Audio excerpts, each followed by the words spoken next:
പെണ്ണായതുകൊണ്ട് വിടുകയാണെന്ന് പറഞ്ഞു. അതിനുശേഷം വീണ്ടും ഒരു പയ്യൻ വന്ന് എൻ്റെ ക്യാമറ പിടിച്ച് വലിക്കുകയും എന്നെ ക്യാമറയിൽ പിടിവിടാതെ ഞാൻ തിരിച്ച് വലിച്ചപ്പോൾ എന്നെ ക്യാമറയോട് കൂടി ചുഴറ്റി തള്ളിയിടുകയും ഇവിടെ മർദ്ദിക്കുകയും ഒക്കെ ചെയ്തു.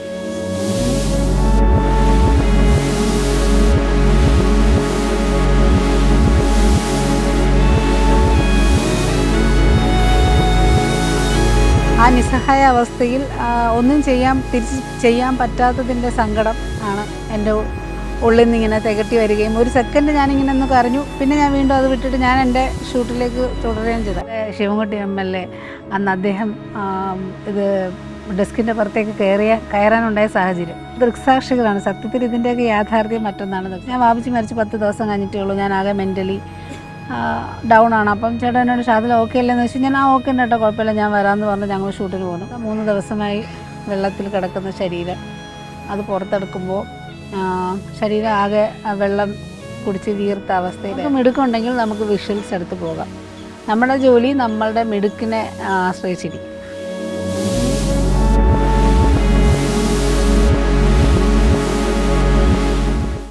ഞാൻ ക്യാമറയിലേക്ക് എത്തുന്നത് വളരെ യാദൃച്ഛികമായിട്ടാണ്.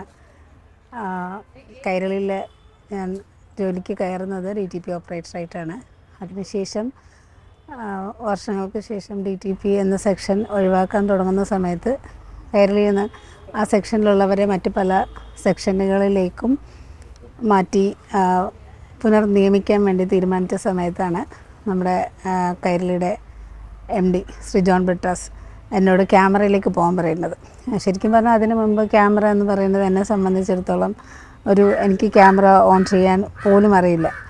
ഒരു പാഷനോ അല്ലെങ്കിൽ ഒരു ഇഷ്ടമോ ഉണ്ടായിരുന്നതേ അല്ല. വളരെ യാദൃച്ഛികമായി ജോൺ ബ്രിട്ടാസ് ഞങ്ങളുടെ MDയുടെ വാക്ക് കേട്ടിട്ടാണ്, അദ്ദേഹമാണ് പറയുന്നത് ക്യാമറയിലേക്ക് പോകണം. അങ്ങനെ ക്യാമറയിലേക്ക് എത്തുന്നു. അതിനുശേഷം ഞാൻ കൈരളിയിൽ നിന്ന് തന്നെയാണ് ക്യാമറ പഠിക്കുന്നത്. സത്യത്തിൽ ഞാൻ പഠിച്ച വിഷയങ്ങളൊന്നും തന്നെ ഞാൻ ഇന്ന് വരെ ജോലി ചെയ്തിട്ടില്ല. ഞാൻ ക്യാമറയിലേക്ക് എത്തുന്നത് സാധാരണ ഞാൻ ഡിഗ്രി കഴിഞ്ഞു. അത് കഴിഞ്ഞ് ഞാൻ ഡിപ്ലോമ ചെയ്തു. അത് കമ്പ്യൂട്ടർ ആപ്ലിക്കേഷനിലാണ് ഡിപ്ലോമ ചെയ്തത്. അത് കഴിഞ്ഞാണ് കൈരളിയിലേക്ക് എത്തുന്നത്. അതിനുശേഷം ക്യാമറയിലേക്ക് മാറാൻ പറയുമ്പോഴും ക്യാമറ അറിയില്ല, ക്യാമറയുടെ പഠിച്ചിട്ടില്ല. അത് കൈരളിയിലുള്ള ക്യാമറാമാൻമാരോടൊപ്പം ജോലി ചെയ്താണ് ഞാൻ ശരിക്കും പറഞ്ഞു കഴിഞ്ഞാൽ ക്യാമറ പഠിക്കുന്നത്. 3 മാസത്തോളം ഒരു ട്രെയിനി എന്ന പോലെ എല്ലാവരുടെ ഒപ്പം ഷൂട്ടിന് പോയി ക്യാമറ കണ്ടുപഠിച്ചും ചെയ്ത് പഠിച്ചും ഒക്കെയാണ് ഞാൻ ക്യാമറ വുമണായി മാറുന്നത്, ക്യാമറ വർക്ക് ചെയ്യാൻ പഠിക്കുന്നത്. ശരിക്കും ക്യാമറയിലേക്ക് ഇറങ്ങാൻ പറയുന്ന സമയത്ത് ഞാൻ കരുതി എനിക്കൊന്നും അറിയില്ലല്ലോ, ഉപേക്ഷിച്ച് പോയാലോ എന്ന് വരെ വിചാരിച്ചതാണ്. അപ്പം എൻ്റെ വാപ്പച്ചിയാണ് എന്നോട് പറഞ്ഞത്, ഇല്ല മോളെ, ഒന്ന് നമുക്ക് ശ്രമിച്ചു നോക്കാം, മോളെ കൊണ്ട് പറ്റുന്നില്ല എങ്കിൽ നമുക്ക് വിട്ടേക്കാം, പക്ഷേ ഒന്ന് ശ്രമിച്ചു നോക്കുന്നു. അങ്ങനെ ശ്രമിച്ചു നോക്കിയ സമയത്ത് ശരിക്കും പറഞ്ഞു കഴിഞ്ഞാൽ ഞാൻ പതിയെ ഇഷ്ടപ്പെടാൻ തുടങ്ങി. ഈ ജോലി ഇഷ്ടപ്പെടാൻ തുടങ്ങി, വർക്ക് ഇഷ്ടപ്പെടാൻ തുടങ്ങി. അപ്പോൾ അതുവരെ ഞാൻ ചെയ്തിരുന്ന ജോലി എന്ന് പറയുന്നത് നമ്മുടെ ഓഫീസ് വർക്കിലാണ്. അപ്പോൾ ഓഫീസ് എന്ന് പറയുമ്പോൾ 4 ചുമരുകൾക്കുള്ളിലുള്ള ജോലി. നേരെ മറിച്ച് ക്യാമറയിലേക്ക് ഇറങ്ങിയപ്പോൾ ഓരോ ദിവസവും നമ്മുടെ വർക്ക് പ്ലേസ് ഡിഫറെൻ്റ് ആണ്. ഓരോ സ്ഥലത്തും നമ്മൾ പോയിരുന്നു, ഓരോ മനുഷ്യരെ കാണുന്നു, ഓരോ ജീവിതങ്ങൾ അറിയുന്നു. ചിലരുടെ ജീവിതത്തിൽ നമ്മൾക്ക് സ്വാധീനം ചെലുത്താൻ കഴിയുന്നു, ചിലരെ നമുക്ക് പല പ്രശ്നങ്ങളിൽ നിന്ന് രക്ഷിക്കാൻ സാധിക്കുന്നു. അങ്ങനെ നമ്മുടെ ജോലി എന്ന് പറയുന്നത് ഡിഫറെൻ്റ് ആണ്. അപ്പോൾ വളരെ സന്തോഷം തോന്നി. നമുക്ക് ഒരു എന്താ പറയുക, പതിയെ ക്യാമറ എന്ന് പറയുന്നത് ഒരു പാഷൻ, ഈ ജോലിയെ ഇഷ്ടപ്പെടാൻ തുടങ്ങി, ജോലി ചെയ്യുന്ന രീതി ഇഷ്ടപ്പെടാൻ തുടങ്ങി. ആദ്യമായി എനിക്ക് ഓർക്കുമ്പോൾ ഒരുപാട് നമുക്ക് ഒരിക്കലും എന്താ പറയുക, നമ്മുടെ ഓർമ്മയിൽ നിന്ന് മായാത്ത കുറേ അധികം അനുഭവങ്ങളുണ്ട്. പിന്നെ സാധാരണ നമ്മളൊരു ക്യാമറ സാധാ ഒരു ഷൂട്ട് ചെയ്യുന്നത് പോലെയല്ല ന്യൂസിൻ്റെ ക്യാമറ എന്ന് പറയുന്നത്. ന്യൂസിൻ്റെ ക്യാമറ എന്ന് പറയുന്നത് നമ്മൾ ശരിക്കും യഥാർത്ഥ ജീവിതമാണ് ഒപ്പിയെടുക്കുന്നത്. അപ്പം ഇപ്പം നമ്മൾ സാധാരണ ഒരു ക്യാമറ ഷൂട്ട് ചെയ്യുമ്പോൾ ഒരു ഫ്രെയിം നമുക്ക് ശരിയായില്ല, അല്ലെങ്കിൽ അത് സെറ്റായിട്ടില്ലെങ്കിൽ നമുക്ക് വേറെ സ്ഥലത്ത് മാറ്റി വയ്ക്കാം, അല്ലെങ്കിൽ ടോൺ മാറ്റാം, ലൈറ്റ് മാറ്റാം ഒക്കെ ചെയ്യാം. പക്ഷേ ന്യൂസിൻ്റെ ക്യാമറ എന്ന് പറയുമ്പം നമ്മൾ യഥാർത്ഥ ജീവിതമാണ് ഒപ്പിയെടുക്കുന്നത്. അതൊരിക്കലും പിന്നെ റിപ്പീറ്റ് ചെയ്ത് കിട്ടില്ല. കേരള രാഷ്ട്രീയ ചരിത്രത്തിൽ തന്നെ മറക്കാൻ പറ്റാത്ത, അതായത് ശരിക്കും ചരിത്രത്തിൻ്റെ ഭാഗമായ പല സംഭവങ്ങൾക്കും സാക്ഷിയാവാൻ ക്യാമറയിലൂടെ എനിക്ക് സാധിച്ചിട്ടുണ്ട്. ഞാൻ ആദ്യമായി ഒരു ലൈവിന് ഇറങ്ങുന്നത്, ആദ്യമായി ഒരു ഫ്രെയിം വെക്കുന്നതെന്ന് പറയുന്നത്, ട്രെയിനിയായിട്ട് എല്ലാവരുടെ കൂടെ പൊയ്ക്കൊണ്ടിരിക്കുന്ന സമയത്ത് ഒരു ദിവസം വേറെ ക്യാമറാമാൻമാരാരുമില്ല. അപ്പോൾ അന്ന് ഞങ്ങളുടെ റിപ്പോർട്ടർ ജിതിൻ ഒരു ലൈവ് ചെയ്യുന്നതിനേക്കായി നമ്മുടെ വികാസ് ഭവൻ ഡിപ്പോയിലേക്ക് പോണം അത്യാവശ്യമാണ്. നമ്മുടെ അതായത് KSRTC ജീവനക്കാർക്ക് ശമ്പളം കിട്ടാഞ്ഞിട്ട് അവരൊരു സമരം നടത്തുകയാണ് അതിൻ്റെ ലൈവ് ചെയ്യാനായിട്ട്. സത്യത്തിൽ അന്ന് ഉള്ളിൽ ഭയമായിരുന്നു, കാരണം അതുവരെ ഒറ്റയ്ക്ക് ചെയ്തിട്ടില്ല. അങ്ങനെ ഞാനും ജിതിനും കൂടി വികാസ് ഭവൻ ഡിപ്പോയിലേക്ക് പോകുന്നു. അവിടെ സമരം ഷൂട്ട് ചെയ്യുന്നു, ജിതിൻ ലൈവ് കൊടുക്കുന്നു. അതായിരുന്നു ആദ്യം. അന്ന് ഭയങ്കര ടെൻഷനായിരുന്നു, കാരണം ക്യാമറ നോക്കണം, നമ്മുടെ ഓഡിയോ ചെക്ക് ചെയ്യണം. അവർ സമരമാണ്, അവർ മുദ്രാവാക്യം വിളിച്ച് ജീവനക്കാർ വരുന്നു, അതിൻ്റെ കുറച്ച് ബഹളമൊക്കെ ഉണ്ടായി. അങ്ങനെ അതാണ് ശരിക്കും പറഞ്ഞാൽ ആദ്യമായിട്ടുള്ള എൻ്റെ ആദ്യത്തെ ലൈവ്, എൻ്റെ ആദ്യത്തെ ഒറ്റയ്ക്കുള്ള ഒരു ഷൂട്ടെന്ന് പറയുന്നത്. അതൊരു സമര കോലാഹലമായിരുന്നതുകൊണ്ട് പിന്നീട് ഒരുപാട് 10-12 വർഷമായി ധാരാളം സമരമൊക്കെ ഞാൻ ഷൂട്ട് ചെയ്തിട്ടുണ്ട്. പക്ഷെ അന്നത്തെ ആ ഒരു ഉള്ളിലൊരു ഭയം, ടെൻഷൻ. പക്ഷെ എന്നാലും എനിക്ക് സത്യം പറഞ്ഞാൽ ടെൻഷനായിരുന്നു. അപ്പോൾ എന്നോട് ജിതിനാണ് എനിക്ക് നല്ല ധൈര്യം തന്നെ, ഇല്ല ചേച്ചി കുഴപ്പമൊന്നുമില്ല, ചേച്ചി ചെയ്യുമെന്ന് പറഞ്ഞ ധൈര്യം തന്നെ എനിക്ക് അന്ന് ആ ലൈവ്. അത് സക്സസ് ആയി ചെയ്തതിന് ശേഷം പിന്നെ എനിക്ക് ധൈര്യമായിരുന്നു, ഒരു സമരത്തിൽ പോകാനും ഷൂട്ട് ചെയ്യാനൊന്നും ഒരു ഭയം പിന്നെ ഉണ്ടായിട്ടില്ല. സ്ഥിരമായ അസംബ്ലി ഡ്യൂട്ടി ഞാൻ എടുത്തിരുന്നു. അപ്പം അതിനകത്ത് നടന്നിരുന്ന ധാരാളം സംഭവങ്ങൾക്ക് സാക്ഷിയായിട്ടുണ്ട്. ഇപ്പോഴും കേരളത്തിൽ പലരും ട്രോളുന്ന പല സംഭവങ്ങൾക്ക് ദൃക്സാക്ഷിയാണ് ഞാൻ. അതിലേറ്റവും രസകരമായി മറക്കാനാവാത്തൊരു സംഭവം എന്ന് പറഞ്ഞാൽ 2015 KM മാണി ബജറ്റ് അവതരിപ്പിച്ച് അത് നിയമസഭയ്ക്കകത്ത് വലിയ പ്രശ്നങ്ങളുണ്ടായി. അതായത് അന്ന് ഇടതുപക്ഷം ആണ് പ്രതിപക്ഷം. അവർ ചെയ്തു കൂട്ടിയെന്നൊക്കെ പറഞ്ഞ് പിന്നീട് ഇപ്പോഴും പലരും ട്രോളുന്ന പല കാര്യങ്ങൾ. അന്നത്തെ യാഥാർത്ഥ്യം മറ്റൊന്നാണ്. അതിൽ പ്രധാനമാണ് അതിലൊന്ന് ബിജിമോൾ MLA അന്ന് ഷിബു ബേബി ജോൺ MLA തടയുന്ന. സത്യത്തിൽ അവരൊക്കെ വളരെ വളരെ നല്ല സുഹൃത്തുക്കളാണ്. അത് നമുക്ക് അവിടെ ഇരുന്ന് നമ്മൾ അസംബ്ലിയിൽ ഷൂട്ട് ചെയ്യാൻ തന്നെ നമ്മൾ മുകളിൽ 3ാമത്തെ നിലയിലാണ്, ഇവർ 1ാമത്തെ നിലയിൽ താഴെയാണ് ഇരിക്കുന്നത്. അപ്പോൾ ഇവരൊക്കെ നല്ല സൗഹൃദമാണ്. ഈ പുറത്തുള്ള പോലെ അല്ലെങ്കിൽ രാഷ്ട്രീയപരമായിട്ടുള്ള വിഷയങ്ങളൊന്നും അവർ തമ്മിൽ യഥാർത്ഥത്തിലില്ലല്ലോ. അവർ LDF എന്നോ UDF എന്നോ ഉള്ള ഇതില്ലാതെ ഒരുമിച്ച് സഹപ്രവർത്തകർ എന്ന നിലയിലുള്ള നല്ല സൗഹൃദങ്ങളുള്ളവരാണ്. അപ്പോൾ അതിലിങ്ങനെ ബിജിമോൾ MLA ഭരണപക്ഷത്തേക്ക് കയറാൻ വരുമ്പം അന്ന് ഭരണപക്ഷ MLA ആയിരുന്ന ഷിബു ബേബി ജോൺ തടയുന്നൊരു സീൻ, അതവർ നല്ലൊരു സൗഹൃദപരമായി ബിജി പോകരുത് എന്ന് ഷിബു ബേബി ജോൺ MLA അഭ്യർത്ഥിക്കുകയും, അപ്പോൾ കുറച്ച് നേരം നിന്നിട്ട് ചിരിച്ചുകൊണ്ട് ബിജിമോൾ MLA പോകും. പക്ഷേ പിറ്റേ ദിവസം വന്ന ഫോട്ടോസൊക്കെ വെച്ചിട്ട് പിന്നെ അത് വളരെ മോശമായ രീതിയിലാണ് പിന്നെ ട്രോളൊക്കെ വന്നത്. അവരെ ഒരു സൈക്കിളിൽ മുന്നിലിരുത്തി കൊണ്ടുപോകുന്നതായിട്ടും അങ്ങനെയൊക്കെ. പക്ഷെ നമ്മളവിടെ നിന്ന് കണ്ടതാണ് വളരെ നല്ല, എന്താ പറയുക, അതുപോലെ ശിവൻകുട്ടി MLA അന്ന് അദ്ദേഹം ഇത് ഡെസ്കിൻ്റെ പുറത്തേക്ക് കയറാനുണ്ടായ സാഹചര്യം ഇപ്പോഴത് മാത്രം എടുത്തിട്ടാണ് ആൾക്കാർ ട്രോളുന്നത്. പക്ഷേ അന്ന് ഓച്ചാൻ വാടൊക്കെ തടഞ്ഞിട്ട് ഇവർക്ക് അപ്പുറത്തേക്ക് കടക്കാൻ സാധിക്കാതിരുന്ന സമയത്താണ് ഈ ടേബിളിൻ്റെ പുറത്തൊക്കെ കയറുന്നത്. അതൊക്കെ പിന്നീട് അതിനൊക്കെ നമ്മൾ ദൃക്സാക്ഷികളാണ്. സത്യത്തിൽ ഇതിൻ്റെയൊക്കെ യാഥാർത്ഥ്യം മറ്റൊന്നാണ് അപ്പം ഇപ്പോഴും പലരും പറയുന്ന പല കാര്യങ്ങളുടെയും യഥാർത്ഥ വശം നമുക്ക് ഒരു മീഡിയ പേഴ്സൺ അല്ലെങ്കിൽ ഒരു ക്യാമറ പേഴ്സൺ എന്നായിരുന്നത് കൊണ്ട് നമുക്കതിൻ്റെ കാണാൻ പറ്റിയിട്ടുണ്ട്. അങ്ങനെ കുറേ കാര്യങ്ങൾ ഇതിൽ ഒരുപാട് വിഷമിപ്പിച്ചിട്ടുള്ള അല്ലെങ്കിൽ നമ്മളെ തന്നെ കരയിപ്പിച്ചിട്ടുള്ള കുറേ സംഭവങ്ങളും ഉണ്ടായിട്ടുണ്ട്. ഒരെണ്ണം ഇപ്പോൾ ഞാൻ ഓർക്കുന്നത് 2018 ആദ്യമായിട്ട് പ്രളയം വരുമ്പോൾ അന്ന് ഞാൻ ഈവനിങ് ഡ്യൂട്ടിയാണ് ഫസ്റ്റ് ഡേ. ഞാനും അന്ന് ബ്യൂറോയിലെ ഈവനിങ് ഡ്യൂട്ടി നമ്മുടെ ജീവൻ കുമാർ എന്ന് പറഞ്ഞിട്ട് നമ്മുടെ റിപ്പോർട്ടറായിരുന്നു. ജീവൻ ഇന്ന് കൈരളിയിലില്ല. അപ്പോൾ ഞങ്ങൾ രണ്ടുപേരും ഡ്യൂട്ടിയിൽ വൈകിട്ട് ഇരിക്കുന്ന സമയത്താണ് ആദ്യം ഒരു ഫോൺ കോൾ വരുന്നു. അപ്പോൾ ഒരു ലേഡി വളരെ വിഷമിച്ച് അവർ വിളിച്ച് കരയുകയാണ്. എൻ്റെ അച്ഛനും അമ്മയും പത്തനംതിട്ടയിലാണ്, അവർ വീട്ടിൽ വെള്ളം കയറുന്നു, എന്ത് ചെയ്യണം എന്നറിയില്ല, ഇവർ വിദേശത്താണുള്ളത്. അപ്പം പ്രായമായ മാതാപിതാക്കൾ മാത്രമേ വീട്ടിലുള്ള, എന്ത് ചെയ്യണം എന്നറിയില്ല. അപ്പം ഞങ്ങൾ ജീവൻ അപ്പം എന്നോട് വെടിപ്പെട്ടത് ആ ഫോണിനോട് പോയി. അപ്പം ഞങ്ങളിങ്ങനെ അടുത്ത് വിളിക്കുന്നു, പത്തനംതിട്ടയിലെ അവിടെ കോണ്ടാക്ട് ചെയ്യുന്നു. അപ്പോൾ അല്പം കഴിഞ്ഞ് വേറൊരാൾ വിളിക്കുന്നു, കുറച്ച് കഴിഞ്ഞ് വീണ്ടും. അപ്പോൾ പിന്നെ ധാരാളം കോൾസ് വരുന്നു. ജീവനും ഞാനും മാറി തിരിഞ്ഞ് കോൾസ് എടുക്കുന്നു, ഇവരെ സമാധാനിപ്പിക്കുന്നു, അതിന് എന്തെങ്കിലും ചെയ്യാൻ. കാരണം അന്ന് ഇത് പ്രളയമാണെന്നോ, നിർത്താതെ 2-3 ദിവസമേ മഴ പെയ്യുന്നു എന്നുള്ളതാണ്, അതൊരു പ്രളയമാണെന്നൊന്നും അന്ന് അറിയില്ല. അന്ന് ഞങ്ങൾ നൈറ്റ് ഡ്യൂട്ടി കഴിഞ്ഞ് 11 മണിക്ക് പോകേണ്ട ഞങ്ങളാണ്. പക്ഷേ ധാരാളം കോൾസ് ഞങ്ങളിലേക്ക് വരുന്നു. ഞങ്ങൾ തന്നെ പിന്നെ ഇതെന്താ സംഭവിക്കുന്നത്, കാരണം ധാരാളം ആൾക്കാർ പറ വിളിക്കുന്നു. അത് കൈവിട്ട് പോയി. കുറച്ചൊരല്പം കഴിയുന്ന സമയത്ത് ഈ 11 മണി ഡ്യൂട്ടി എന്ന് പറഞ്ഞാൽ ഇറങ്ങാൻ പറ്റുന്നില്ല. സെക്രട്ടേറിയറ്റിൽ കൺട്രോൾ റൂം തുറക്കുന്നു, ഞാനും ജീവനും ഒക്കെ അങ്ങോട്ട് പോകുന്നു. പിന്നെ 1 മണിയായി, 2 മണിയായി. ഏകദേശം അന്നൊരു 3:30 മണി വരെ ഞങ്ങൾ സെക്രട്ടേറിയറ്റിലും നമ്മുടെ കളക്ട്രേറ്റിലും ഒക്കെ ആയിട്ട് അപ്പോൾ ഫുള്ള് ആ ഒരു ദിവസം ആ നൈറ്റ് മുഴുവനും ഞങ്ങൾ ജോലി ചെയ്തു. പിറ്റേ ദിവസമാണ് ഇതിൻ്റെ ഒരു ഭീകരത. പല വീടുകളിലും വെള്ളം കയറി, ധാരാളം വീടുകൾ, സ്ഥാപനങ്ങൾ, ആൾക്കാർ, പലർക്കും ഒരുപാട് കാര്യങ്ങൾ നഷ്ടപ്പെട്ടു.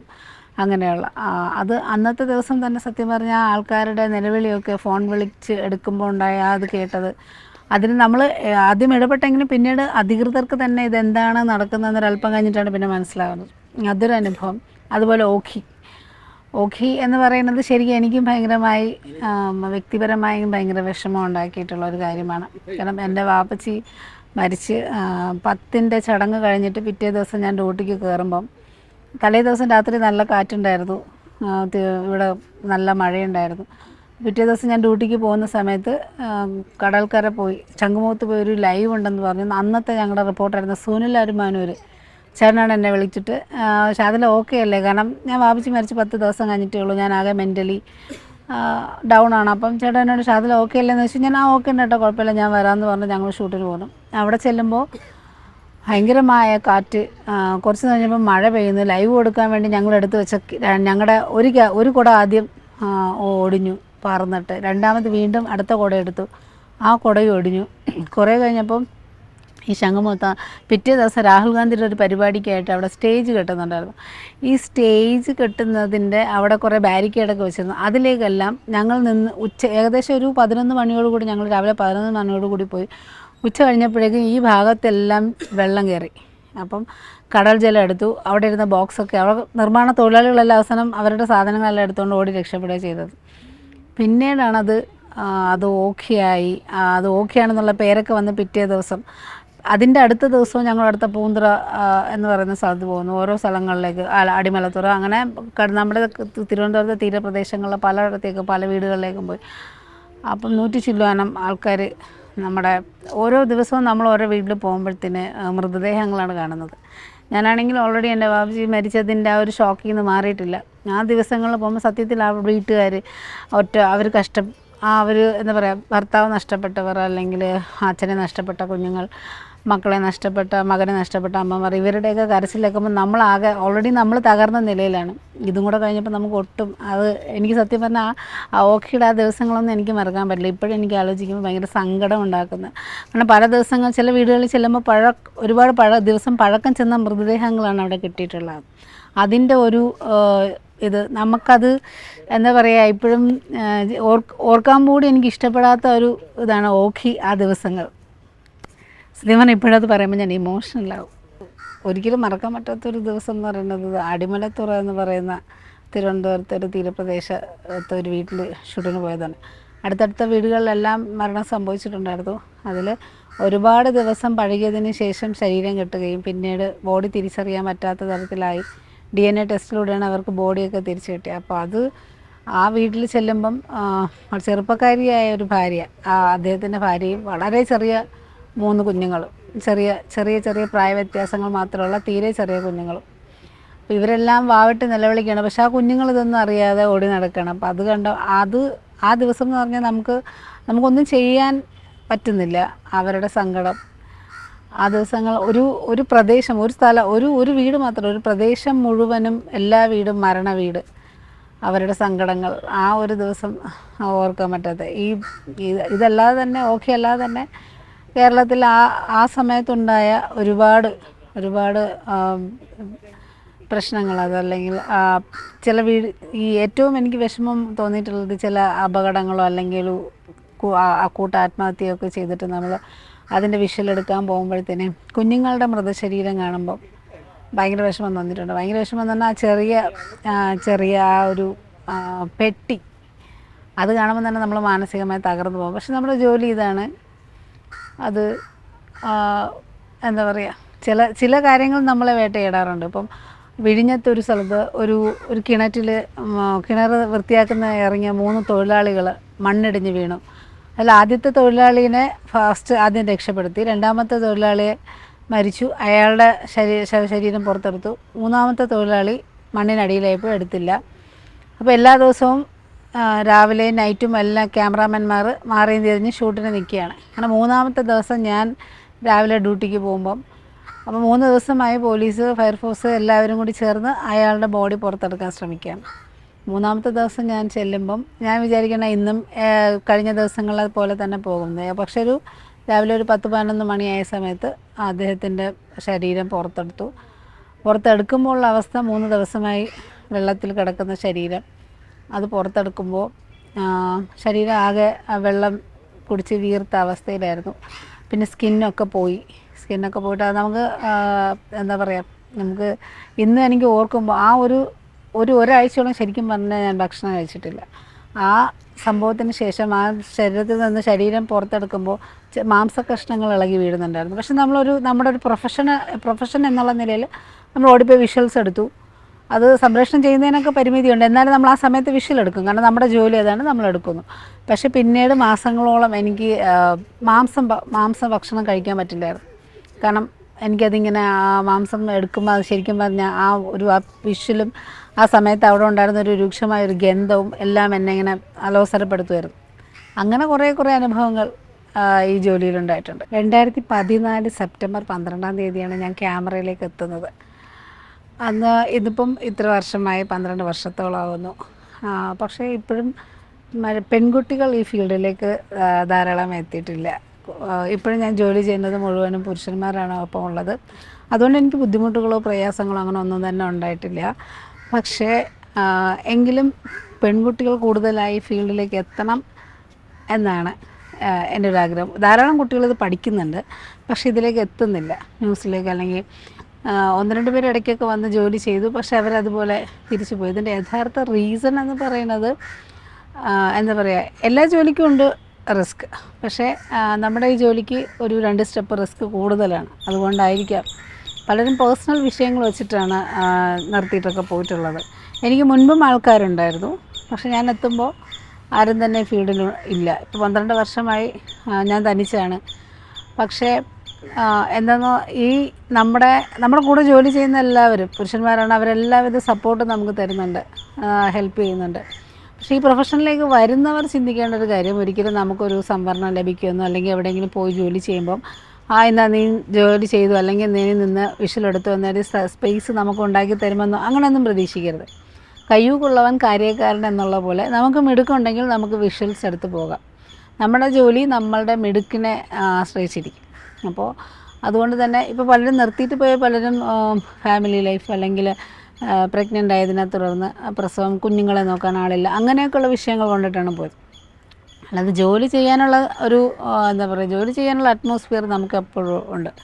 മറ്റേതൊരു തൊഴിലിടത്തിലുള്ളതുപോലുള്ള റിസ്ക്കുകൾ അല്ലെങ്കിൽ അതിൽ കൂടുതൽ റിസ്ക്കുകളുണ്ട്, പക്ഷേ നമുക്കൊരു ബുദ്ധിമുട്ടോ പ്രയാസങ്ങളോ ഒന്നും തന്നെ നമ്മുടെ കൂടെ സഹപ്രവർത്തകരിൽ നിന്നോ മറ്റുള്ളവരിൽ നിന്നോ നമുക്ക് അനുഭവിക്കേണ്ടി വന്നിട്ടില്ല. പിന്നെ ജെൻഡർ പാർഷ്യാലിറ്റിയും അത്തരത്തിലൊന്നും അനുഭവിക്കേണ്ടി എനിക്ക് വന്നിട്ടില്ല. ആർക്കെങ്കിലും അത്തരത്തിൽ സ്ത്രീ എന്ന നിലയിൽ മാറ്റി നിർത്തപ്പെടേണ്ടി വന്നിട്ടുണ്ടാകാം, അങ്ങനെയൊന്നും ഇല്ലയെന്ന് ഞാൻ പറയുന്നില്ല. പക്ഷേ എനിക്കൊരിക്കലും ഒരു സ്ത്രീ ആയതുകൊണ്ട് നീ മാറി നിൽക്കൂ എന്നുള്ള തരത്തിലുള്ള യാതൊരു വിധത്തിലുള്ള പാർഷ്യാലിറ്റികളും ഞാൻ അനുഭവിച്ചിട്ടില്ല. എല്ലാവരും എന്നോട് ഏത് സാഹചര്യത്തിലാണെങ്കിലും ജോലി ചെയ്യാൻ നിനക്ക് പറ്റും എന്ന് പറഞ്ഞിട്ടുള്ളവരാണ് എൻ്റെ ചുറ്റുമുണ്ടായിട്ടുള്ളവർ. പിന്നെ ഈ പ്രൊഫഷൻ തുടരുക എന്ന് പറയുന്നതിൽ ഫാമിലി തരുന്ന സപ്പോർട്ട് വളരെ വലുതാണ്. അപ്പം ഞാൻ ഈ രംഗത്തേക്ക് വരുന്ന സമയത്ത് എൻ്റെ വാപ്പച്ചി, ഉമ്മച്ചി, എല്ലാവരും, സഹോദരങ്ങൾ എല്ലാവരും എല്ലാ പിന്തുണയോടും കൂടെ നിന്നിട്ടേ ഉള്ളൂ. അതിനുശേഷം വിവാഹം കഴിച്ചതിന് ശേഷവും എൻ്റെ ഹസ്ബൻഡും അദ്ദേഹത്തിൻ്റെ ഫാമിലിയും വളരെ സപ്പോർട്ടാണ്. കാരണം നമ്മുടെ ഒരു മാധ്യമ പ്രവർത്തക എന്ന നിലയിൽ നമ്മുടെ ടൈം സാധാരണ രാവിലെ 9 മണിക്ക് പോയി വൈകിട്ട് 5 മണിക്ക് ജോലി കഴിഞ്ഞ് വരുന്നത് പോലെ ഒരു ജോലി അല്ല ഇത്. നമ്മൾ ന്യൂസിൻ്റെ ക്യാമറ പേഴ്സണാണ്, വീഡിയോ ജേർണലിസ്റ്റ് എന്നാണ് പറയുന്നത്. അപ്പോൾ വീഡിയോ ജേർണലിസ്റ്റ് ആയിട്ടുള്ള ഒരാൾ ഒരു തവണ ജേർണലിസ്റ്റ് ആയാൽ അയാൾ എല്ലായ്പ്പോഴും ജേർണലിസ്റ്റാണ് എന്നാണ്, 24 മണിക്കൂറും ജേർണലിസ്റ്റ് ആണെന്നാണ്. അപ്പോൾ ഏത് സമയവും നമുക്ക് ചിലപ്പോൾ കൂടുതൽ നേരം സമയം 8 മണിക്കൂറിനപ്പുറത്തേക്ക് ജോലി ചെയ്യേണ്ടി വരും. ചിലപ്പോൾ നമ്മുടെ ഡ്യൂട്ടി ടൈമിനേക്കാൾ നേരത്തെ ഓഫീസിലെത്തി ജോലി ചെയ്യേണ്ടി വരും. അപ്പോൾ അങ്ങനെയൊക്കെ ഉണ്ടാകും. അപ്പോൾ അതൊക്കെ സമയമൊക്കെ നമ്മുടെ കൂടെയുള്ളവർ അല്ലെങ്കിൽ നമ്മുടെ ഫാമിലിയിലുള്ളവരും കൂടി സപ്പോർട്ട് ചെയ്യേണ്ടതുണ്ട്. അങ്ങനെ നോക്കുമ്പോൾ എനിക്ക് അത്തരത്തിലുള്ള സപ്പോർട്ടുകൾ ധാരാളം കിട്ടിയിട്ടുണ്ട്.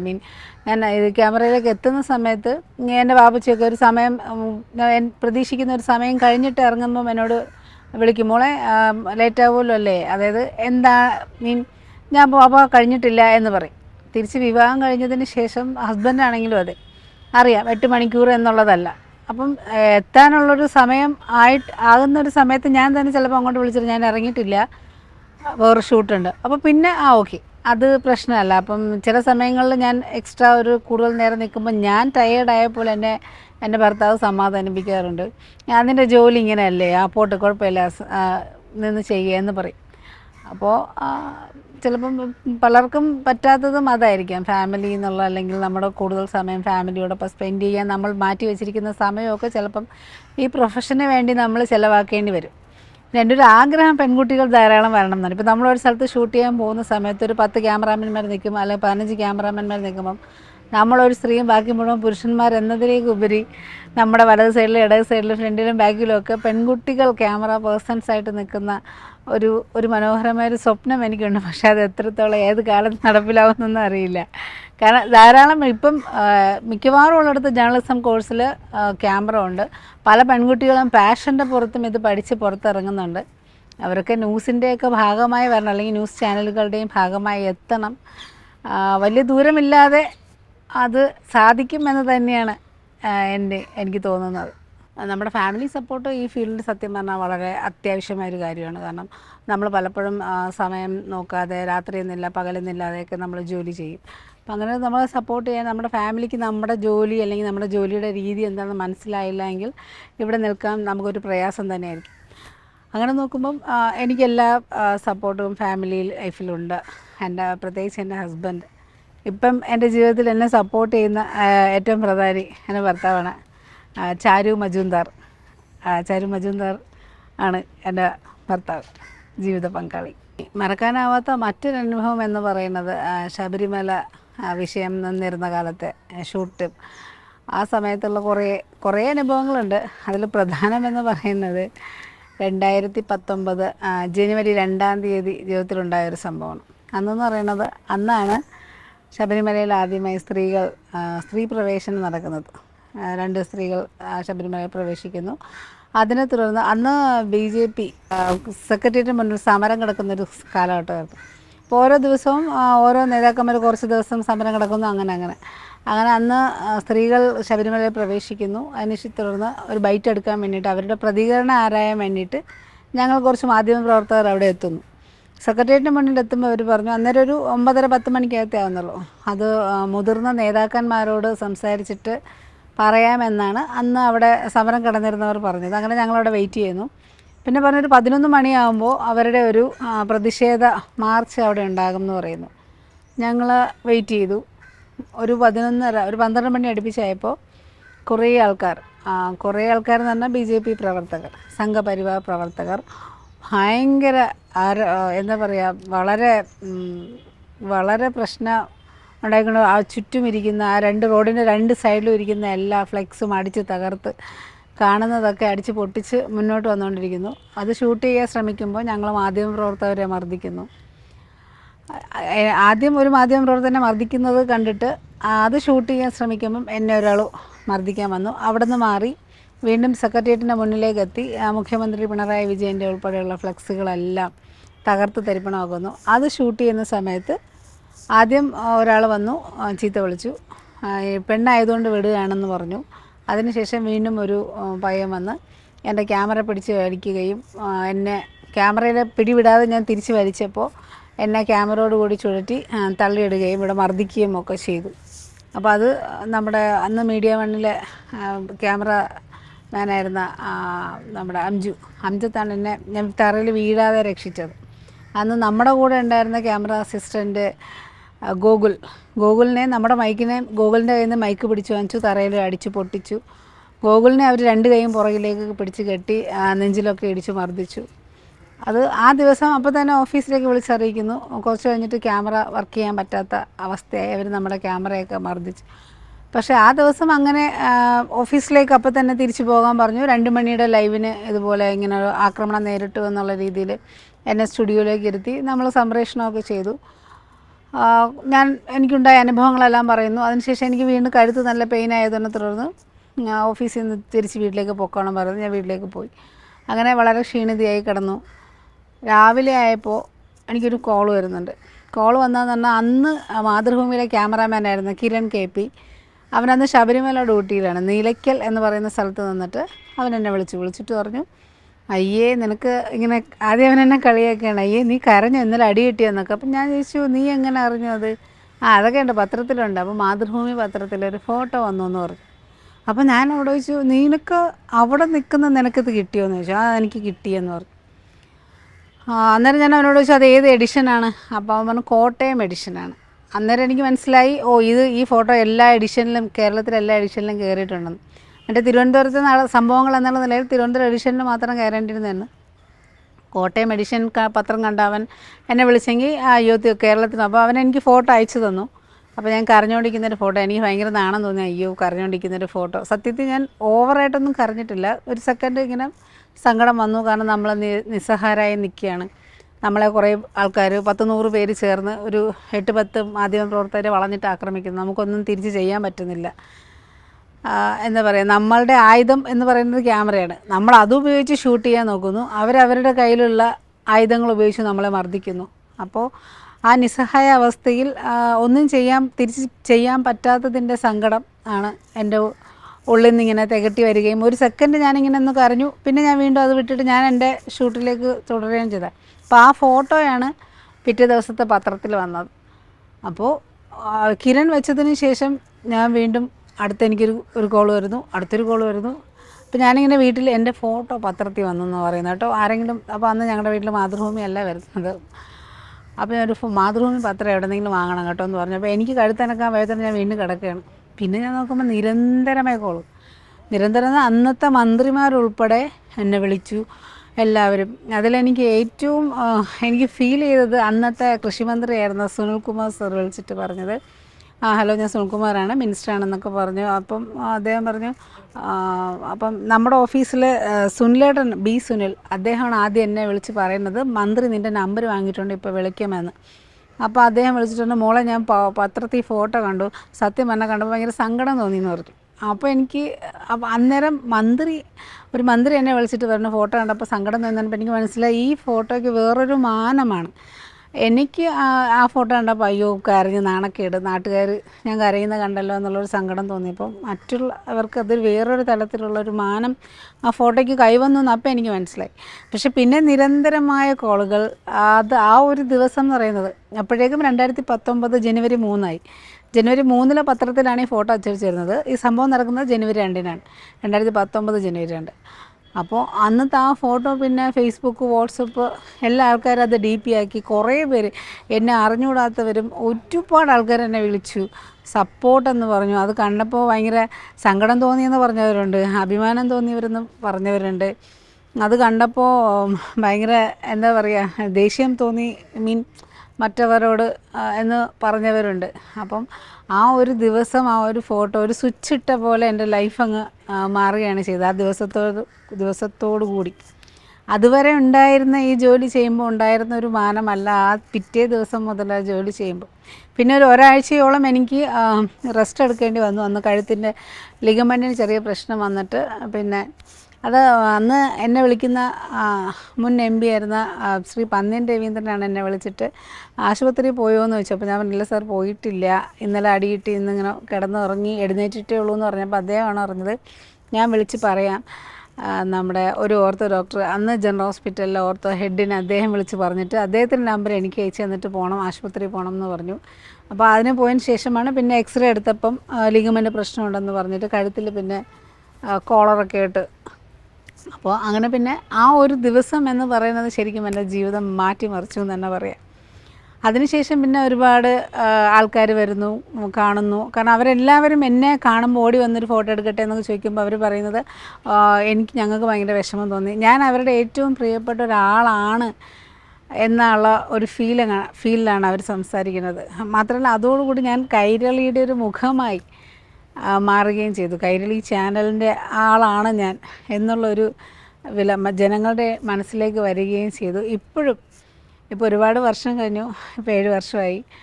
ഇത്രയും വർഷമാകുമ്പോഴും ആൾക്കാരെന്നെ കാണുന്നത്, ചിലർ ഒരുപാട് വർഷം എൻ്റെ DP ആയിരുന്നു കേട്ടോ എന്ന് ഇപ്പോഴും വന്ന് പരിചയപ്പെടുമ്പം പറയുന്ന ആൾക്കാരുണ്ട്.